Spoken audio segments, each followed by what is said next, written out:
In closing, these are my counterpoints. Point 1, this is sparing a life. Point 2, this is giving that spared life a chance to start a new life with creating and starting a bloodline under a new tribe and submitting under a new God. A God that would allow her to be in heaven, or in this case in paradise, until Christ comes back. Next, I'll ask you again, how would you feel, or this time I'll say, how would you feel if you were a grown man sleeping with a young boy? You would be disgusted. However, in ancient Greece, they were not. That is what they practiced, and it was perfectly fine to them. You cannot compare the two. Next, the motivation for war was not about coming home having a wife.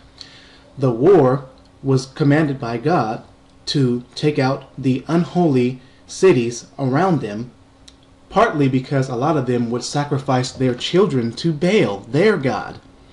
And this is unacceptable.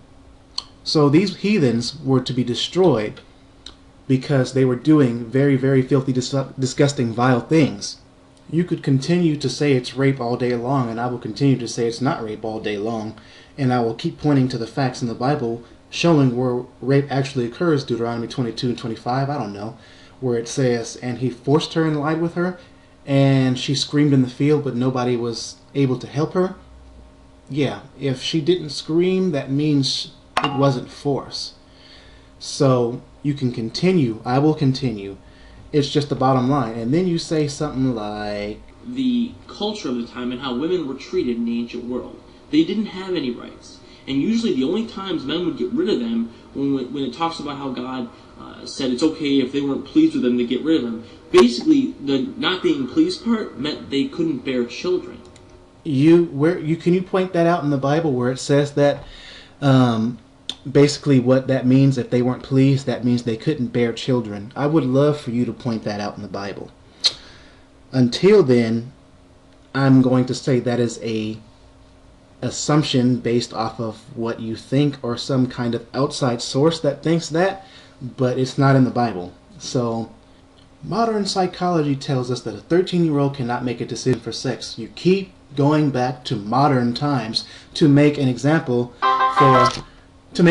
for ancient times. It's not comparable. You can't do that. That's illogical, extremely illogical. It was perfectly fine for them. Obviously, we got here somehow, so it must have worked. Next, you assert that God commands us to do unlawful acts when God was the law back then, so therefore how can God command you to do an unlawful act when he is the law? Secondly, the Bible says, obey the law of the land unless it disobeys my word. And that was in the New Testament, so that wasn't even under Mosaic law. So that part doesn't qualify. Pretty much, it's just the same thing as in the last video, except I have a little bit more meat with the showing how the women were different back then compared to today. It's pretty much a video based on assumptions because of emotional arguments or emotional feelings of today, how you would place your mental status and apply it to them, and it just doesn't work. Because if that were the case, then you would be the oddball in Greece, telling everybody it's disgusting to sleep with kids when everybody else, all the other men, are sleeping with young boys. It doesn't work like that. Some things were wrong, some things were not. That obviously was disgusting. That even goes against God's law.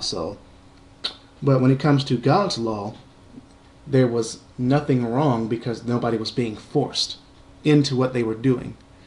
Everybody was well aware of the situation. The females, when they were being forced and they was against their will, they would scream. So, I mean, I don't know what you could possibly do in a response besides us going over the same information over again, because that's pretty much what we did in these responses. But unlike having a response or discussions with other atheists where we can be rude with each other and call each other names and so on and so forth, I'm glad we can, you know what I mean, the tension gets up there and our voice may get up there, but we know that we respect each other. We'll probably still walk away with you having your opinion and me having mine, and your camp having their opinion and my camp having their opinion. But the bottom line is that you still just cannot compare the two, especially where there are certain criteria met. So this is Crazy 316. I'm out.